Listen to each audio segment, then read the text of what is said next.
All this year, we have been celebrating America's 250th birthday by talking to people and organizations that are making changes within our community for the good. And today we have Dr. Kevin Reed and Dr. Taylor Reed from the Reed Family Dentistry. And for many viewers who are not aware, you guys do a lot more than just fixing teeth. Can you just break down what you guys are all about?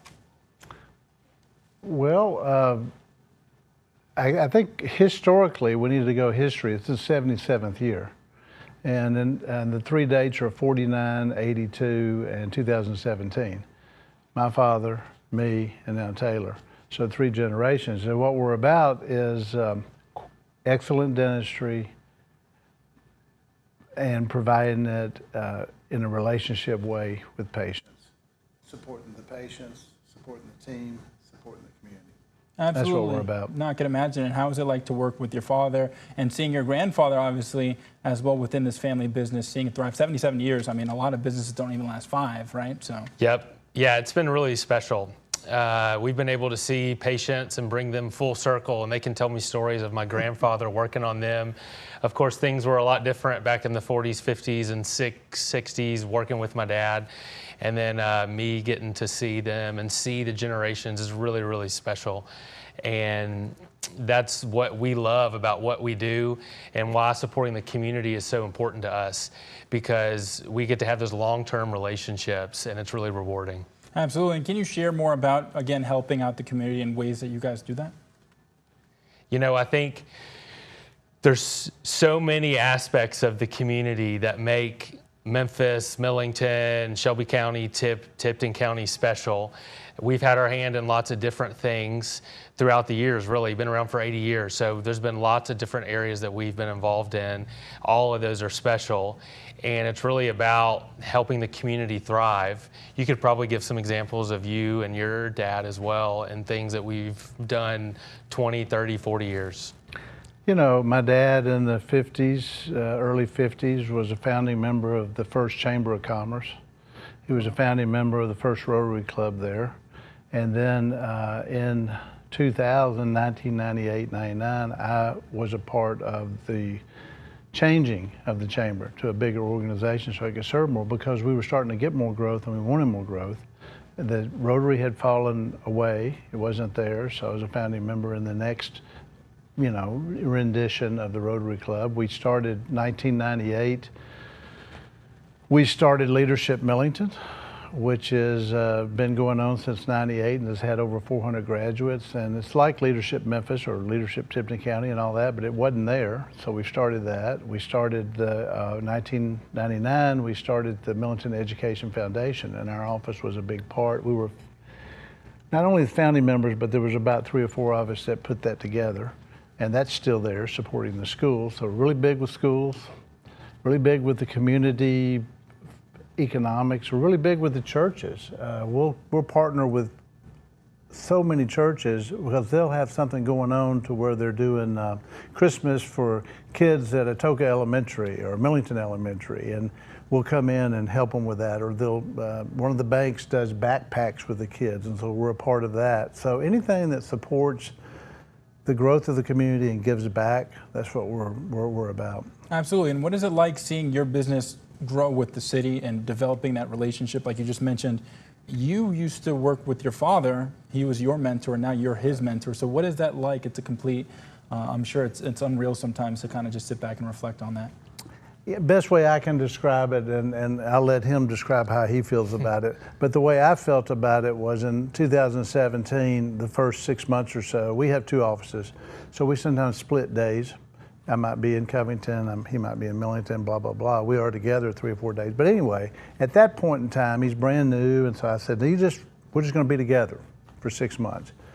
And somebody took a picture in the Covington office, and it's an open bay, kind of like those TVs I'm looking at here, and it's open bay, no walls. And somebody takes a picture, and I'm working on a patient, Taylor's working on a patient, and there's this picture. And then whoever it was on our team, they posted it on Facebook, And this is the story, because this is what was so cool.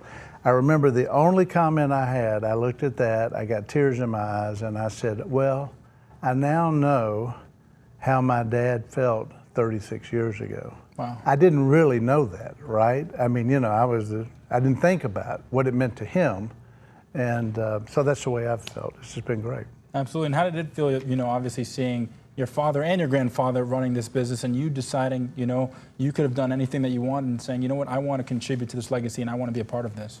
Sure. Really, really special. I started out as an engineering major in college, and I ended up graduating with that. So I didn't initially know what I wanted to do, but about halfway through, I decided, well, let's give it a try. And I would tell my peers, I just had a really special and unique opportunity that not a lot of people get, to be able to have someone to learn from, a mentor, and then someone who is for me and for the future of what we're doing, which is really special. Not everybody gets that, and that's really, really nice, and it's been good to soak that up. Absolutely. And with that experience, my next question is, what advice would you have for Memphians that want to get involved in dentistry? I know that you had him and your grandfather as a great resource, but when it comes to those who may be clueless or may be, in their first year of school at the University of Memphis or Tennessee or whatever school that they go to, what advice would you give them if they are interested in getting involved in dentistry like you? Yeah, sure. I think, one, take it really seriously because it's very competitive, and so that's important. It's one of the things that we do at our practice, but to always give your best. And so to do that, be responsible for that. And I would definitely say find a mentor. For me, it was easy in some ways because I had someone right there waiting for me, which is really special. Not everybody has that, so you may have to go seek that out.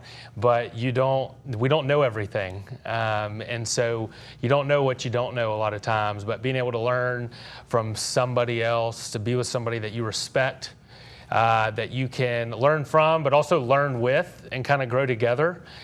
Lots of really special and unique opportunities with that really help to be able to grow so that you can do what it is you want to do and do it better. Absolutely. And it's really nice.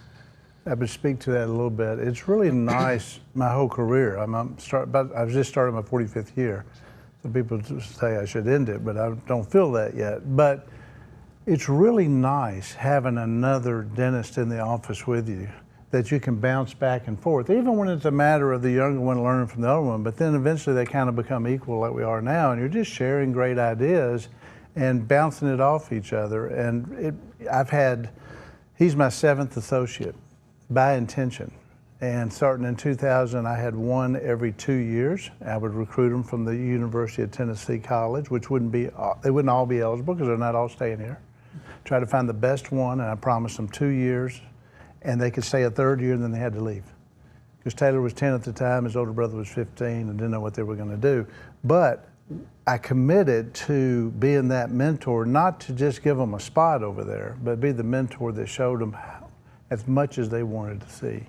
And I think a lot of that was because I'd always had time with my dad for 10 years, and then I had another associate that was a best friend for 10 years. So I learned the value of lunches and discussing things, and I think that's what I would tell a young dentist. You may want to be in an office by yourself, and that's fine.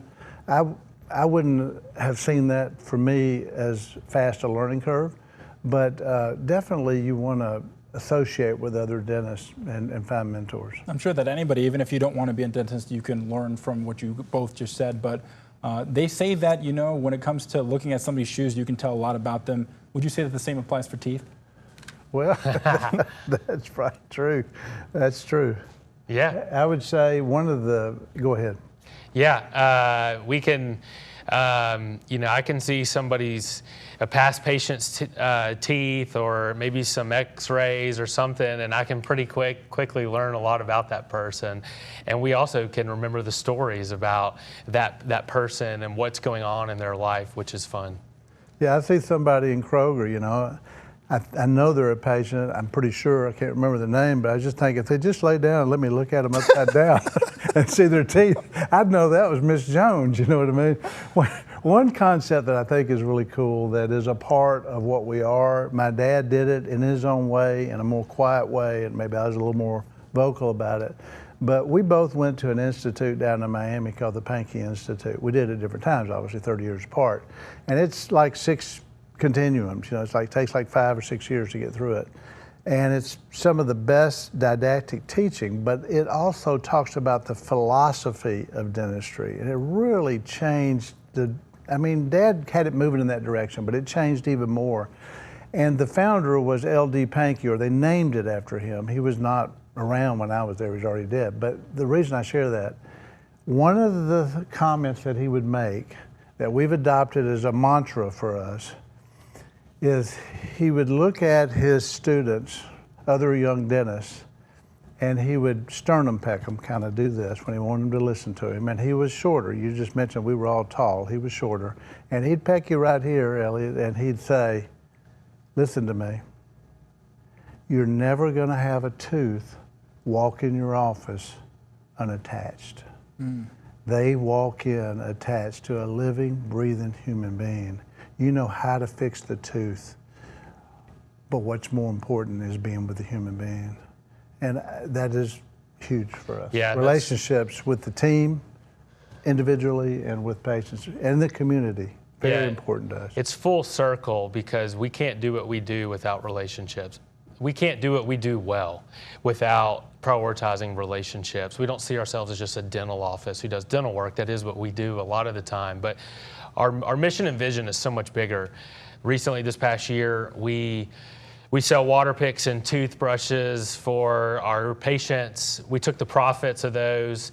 We let our team pick what are some organizations, nonprofits, places we want to support in the community, and we took those profits, and each year we distribute them. So this past year that went to St. Jude, Memphis Down Syndrome Association, and the animal shelter. And so that'd just be another example of ways that we think what we do is important, but it's important in so much as we're helping the community thrive and supporting the community. Absolutely, and then by supporting the community, they then return to you and help support your business. Yeah, absolutely. And Taylor has been pretty active in Missions of Mercy, which I'm sure y'all have shown before, a 1-day or 2-day organization at Bellevue that treats people that need the treatment. That's one thing. We've done mission trips. I've done mission trips to Honduras several times. Back in the fall of 87, he started in 88, I think. So I think it was the fall of 87. It might have been the fall of 88. I was one of, 50 dentists that sat down and met with Scott Morris. And he had just come to Memphis to set up the Church Health Center. St. John's brought him in as an associate pastor. He had one house across the street. And dentistry had one bedroom with a closet, because back then you developed x-rays with a processor or dipped it or whatever. We had somebody donated a chair, we had a processor, and as the 60 or 65 dentists that contributed, we volunteered our time, in the evenings or afternoons until, obviously he grew it, and then he had staff dentists and all that. But that was 1988. It was a big deal, and now it's a, $30 million organization or something. And we didn't do that. Scott Morris was the founder of that. But that's an example of the kind of things that we like to be a part of. And invest in, and again, there's nothing that you can invest in more than the community, because they will always give back. And at the end of the day, everybody needs a dentist or somebody to fix their teeth, or more specifically, maintain their teeth before it goes bad. That's what you guys would prefer. More specifically, really maintain their oral health. Yes. Because what we found, and you can speak to that as well as me, but what we found is oral health is not just good teeth, Yeah, there's lots of things. You keep your mouth healthy, it helps keep your whole body and your heart healthy, and more science is finding that, and more it's not just cleaning your teeth and having a good breath and things look nice, but it affects you as a person. And to his point about treating the whole person, that's really how we see things. We don't want to just get tunnel vision on something small. It's that, but it's bigger than that. And that's really important to us. Absolutely. One of my questions that I'm just curious about, for me personally, maybe I'm selfish for asking this question, but what are some of the biggest misconceptions when it comes to dentistry? I know that when you guys are on social media, you got the TikTok doctors, and hey, you do some coconut pulling, you don't have to brush your teeth and all of this other stuff. Can you just break down, in your opinions, what are some of the biggest misconceptions that people come into your dentistry saying or spewing, and you're just like, that's not right? I think a couple things would be that a lot of times we're looking for something new and shiny or some new invention or method, and at the end of the day, that's okay, and science is always improving, but you really can't discount, and my hygienists love brushing your teeth a couple times a day, and water picking and flossing and doing the daily, boring, consistent things is 90+% of the work.